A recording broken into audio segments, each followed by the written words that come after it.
Hello there, this is Dave Hurwitz at ClassicsToday.com here with a little bit of show and tell and a bit of a shameless plug too. I mean, I'm always shameless when it comes to plugs. I wrote a book on Richard Strauss, so I'll tell you that up front. And while I was researching the book, which really covers all of his orchestral music and operas, I made a lot of really wonderful discoveries, music that I didn't know at all well. Of course, there were the late operas, some of which were a lot better than their reputation would suggest, like Die Schweigsame Frau, which is really quite a beautiful work and funny too. And others were actually what their reputation would suggest, but that's another issue.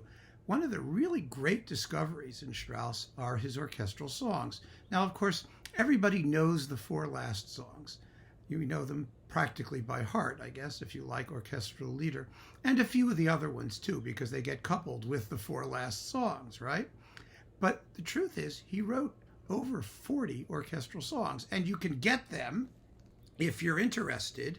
Boosey and Hawkes has them all in volume 4 of his complete leader, and it wasn't, I don't remember what the exact price was, but for what you get here, which is like, it's huge, it's 600 pages of full score, it's a good deal. So you might want to check that out. It's sort of hard to find, even in the Boosey and Hawkes catalog. It's like they're hiding the fact that they publish these things in a very convenient study score that you can get for your very own perusal. So if you like Strauss and you like the songs and you think his orchestration is wonderful and glorious, and of course it is, that's worth getting. But my big discovery in all of the 40 songs, there are a few actually, but the one I want to talk about is this one, this disc with Soili Isokoski, doing arias from Ariadne auf Naxos, Der Rosenkavalier, and the closing scene from Capriccio. But the real treat on this disc is the song cycle, 3 hymns. It's Opus 71. It was composed in 1921, and nobody ever sings them. They're to 3 poems by Hölderlin. They're all about love, and their titles are Hymn to Love and Return to the Homeland, and then finally just plain Love.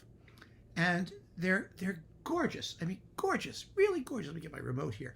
If you know the 4 Last Songs, just listen to the opening of the first one. I mean, you can tell this is vintage Strauss from the first 30 seconds. It's like, no doubt about it. You're in for a treat.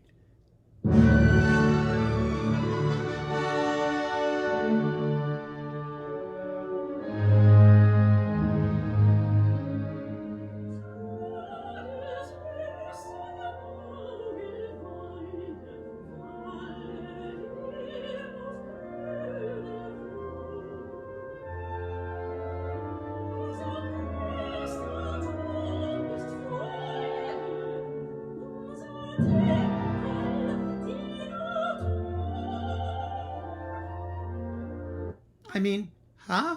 Really? That's the real deal. It's great. And this is a bit of Return to the Homeland.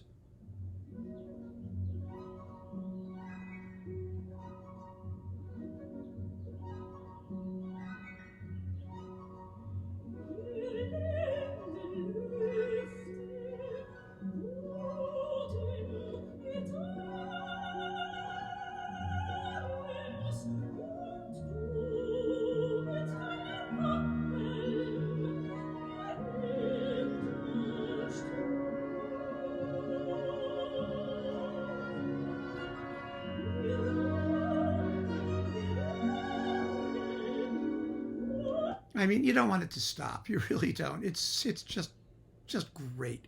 So, you know, if you're tired of the 4 Last Songs, well, strike that. Nobody gets tired of the 4 Last Songs. But if you'd like to hear more of something similar, these songs are actually every bit as rich and somewhat longer. There's only 3 of them, but they last about 22 minutes. They're 7-8 minutes each. They're really serious. And I would very strongly recommend that you buy this disc. I mean, Soili Isokoski is a magnificent Strauss soprano. She's also recorded the 4 Last Songs with a bunch of other orchestral leader for Ondine on this label too, and I recommend that equally highly. But for the 3 hymns, it's going to be a real discovery. You can find them, you know, at iTunes. You can download them. I'm sure they're available on streaming services too if you don't want the whole disc and just want the 3 hymns. But do hear these. They are absolutely magnificent, virtually unknown examples of Strauss at his very, very best, doing what he did best, which is writing ecstatic music for the soprano voice. Enjoy this. I know that you will. Thank you, and keep on listening.